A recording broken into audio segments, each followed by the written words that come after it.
Hey all, so I'll be sharing a story time about a terrifying date that I went out with about 10 years ago. And I think I've told part of the story to one person, maybe two, but only like a part of it. So I guess this is the first time in which I'll be saying the whole story. And it was about 10 years ago. And during this time, it's important to say that during that time, I had really high depression and anxiety and PTSD. And I've been working on myself ever since then. And so it has greatly decreased. And PTSD. So they've all greatly decreased. And back then, I had no self confidence, no self worth, no self esteem. Always putting myself in the back burner and just being a people pleaser and putting other people first, you know, before me. Never taking myself into consideration really back then. So that's how, as a large part of the reason how I got myself into that situation. So it kind of sounds like something really bad happened the way I am prefacing this, but it's not like that. It will anyhow. So okay, so I'll continue. So it was this guy, and I was not attracted to him. He's not my type. He's not ugly. He's not unattractive. The photos that he showed, he wasn't ugly. He just was not my type. And but I'm the type of person in which, even though I've dated some guys in which I was so not attracted to, I can recall two guys in particular. I was not attracted to them whatsoever. And even so many people were saying to me how unattractive they are. But I was vibing with them. I was liking their personality, their character, at least what they showed at first. And we were really getting along. That's one thing in which attracts me, that hooks me in, is communication and intelligence. And at least these two particular individuals who I'm referring to from the past had that. At least I thought they did. They did. But and so with this guy online that I'm really talking about, he does have those qualities. He did have those qualities.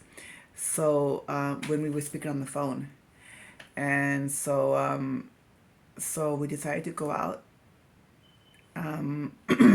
We decided to go out. I think the following day. I think he mentioned to go out that first day that we were on the phone, but it was already like 10 p.m.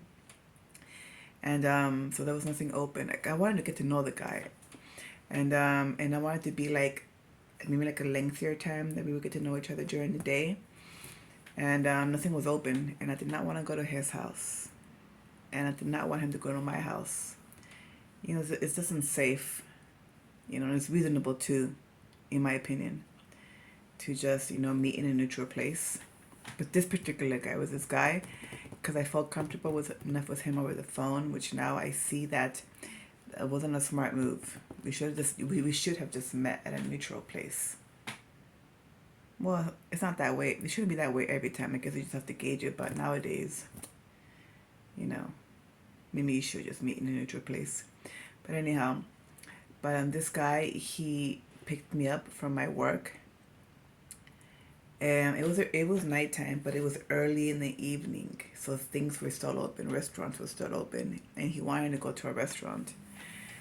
And but when I met him in person after work, when he picked me up,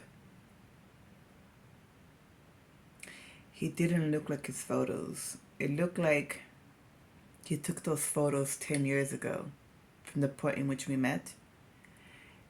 And it didn't really look like him either. It did somewhat, but like 10 to 15 years later, and in one in which he aged badly is what it looked like. And I just want the guy to be honest, like I'm honest. And I did not know how to defend myself back then. If this were to have happened now, even though I'm not on dating sites anymore, number one, I don't believe I would have got in the car because he lied. And number two, because I was even more so not attracted to him in person because he lied, you know. And like I said before, like I've gone out with guys that I was not attracted to, but it didn't start with a lie, you know. And I'm a reasonable person. I'm not particularly vain. I'm not to that degree, at least, to just not speak to a guy because I'm not attracted to him. Obviously, that's not the case with me. History has shown.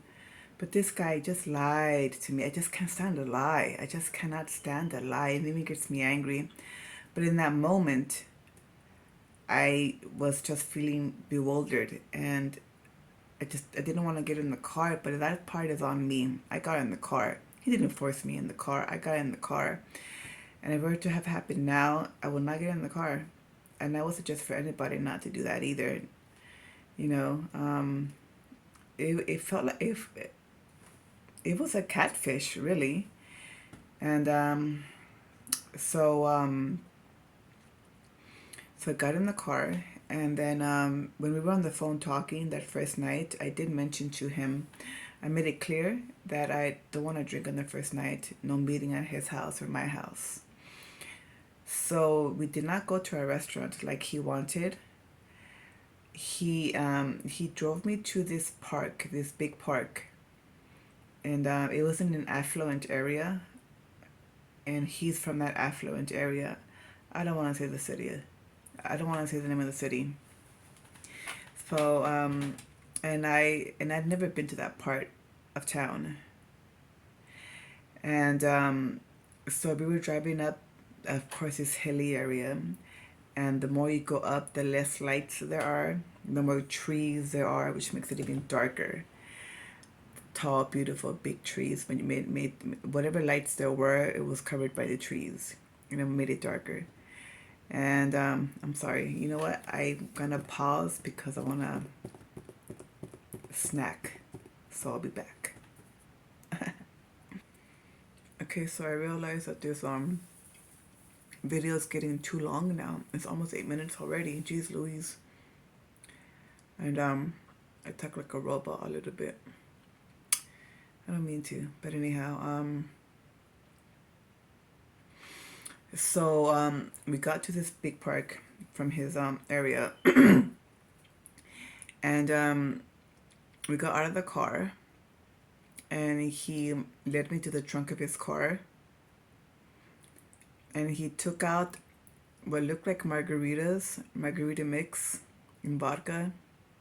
Was it vodka? I don't know. Tequila, or tequila, I don't know. And some white styrofoam cups. And even though I had mentioned to him over the phone that I'm not gonna drink, he still offered me those drinks. If it were 5 years earlier from that point, I probably would have taken the drink, but I did not. I didn't take the drink. And he was irritated. He was mad. I forgot what he said, but I do remember his facial expressions and the way he kind of like was bobbing his head and his shoulders were like this while he was talking, all irritated like. And then oh my god, I cannot believe it's just thinking back how the things went down, and how if I were in a similar situation now, things would have been so different. How I would have reacted. I wouldn't have even got in the car. Anyhow, so we went.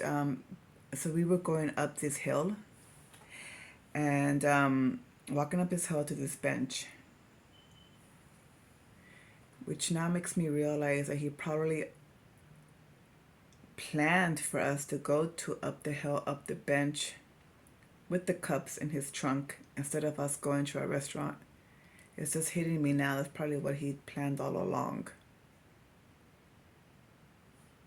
Okay. Damn. All right.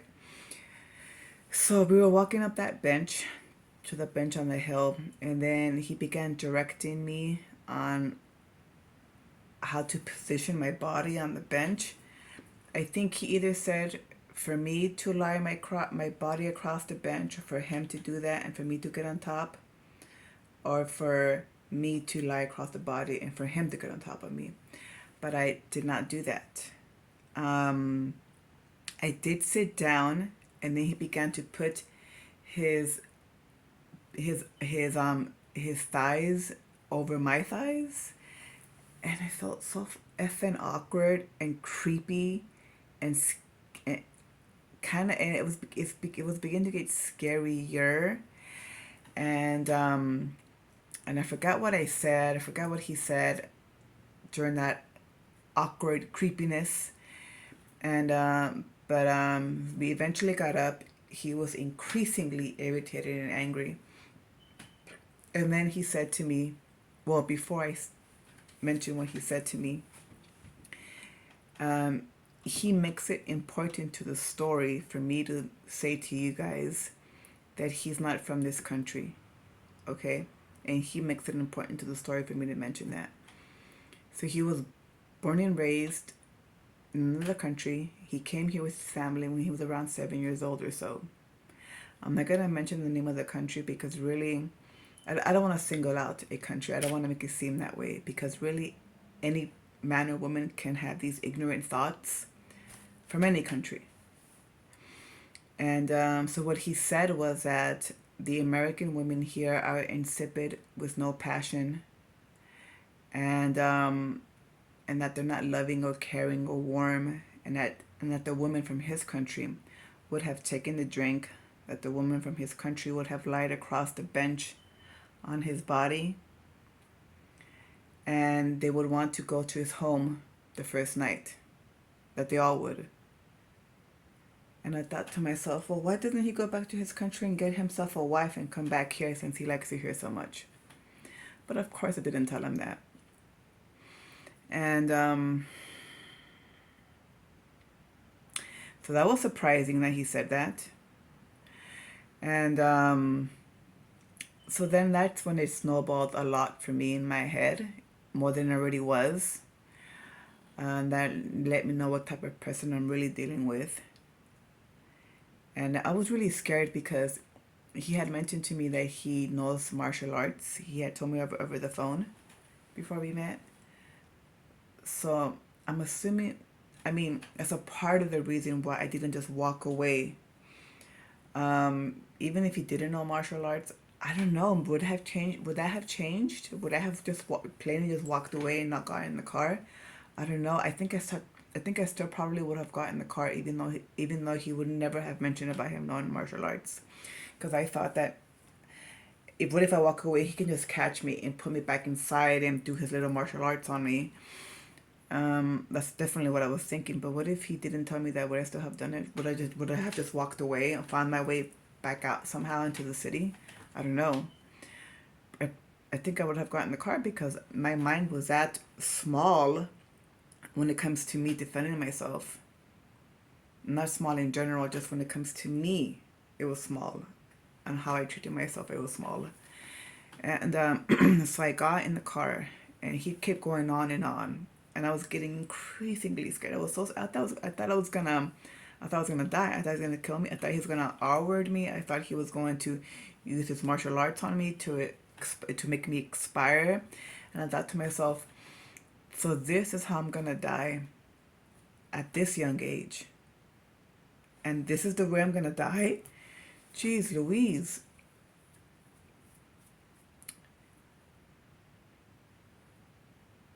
Anyways, so I was in that car with him, and then he drove us back to his home.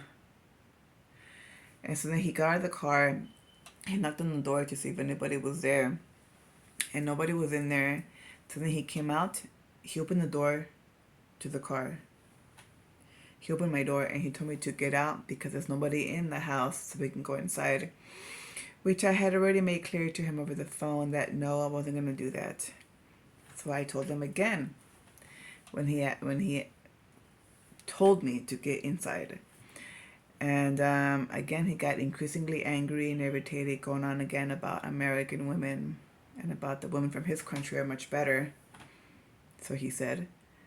And so he got in the car and he was yelling even more. The radio was, his music was on really high to show how angry he was. And I was just really scared. I thought I was gonna die. And I'm getting tired.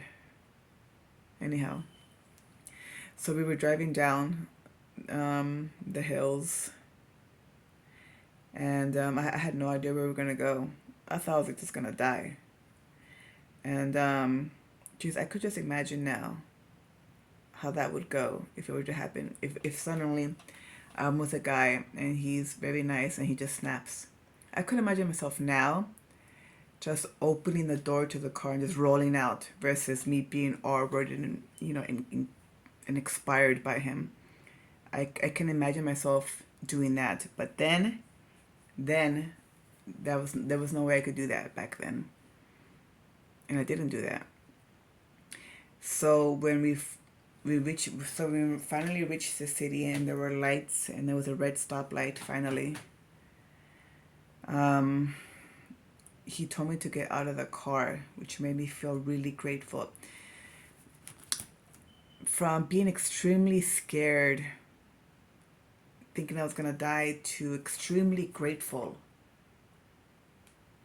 the same night in such a short amount of time. That's how it was that night. And I'm sorry that I'm pausing, but I'm tired. It's nighttime. And so then I wasn't really sure where I was. It's already almost 18 minutes how long the video is. I'm sorry. Anyhow, so but it's good to say this because I've never said it before. And I certainly have not told my family members.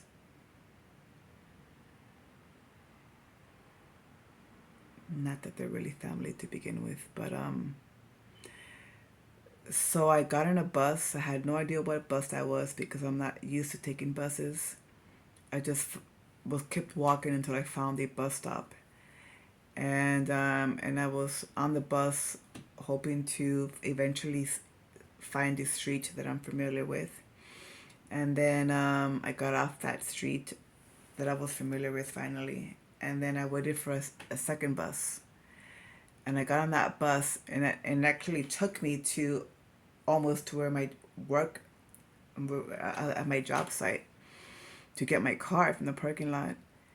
And so I got off that second bus, and about a quarter of a mile I walked to my job to get my car. What a crazy day that was. And I'm tired, and if this were daytime I'd probably be saying more, be more coherent, but I'm just tired. I'm just glad I said this story, and I hope it helps somebody somehow. But again, if it were daytime I'd be more awake. But I'm gonna go now, okay? Thanks for listening, and be safe.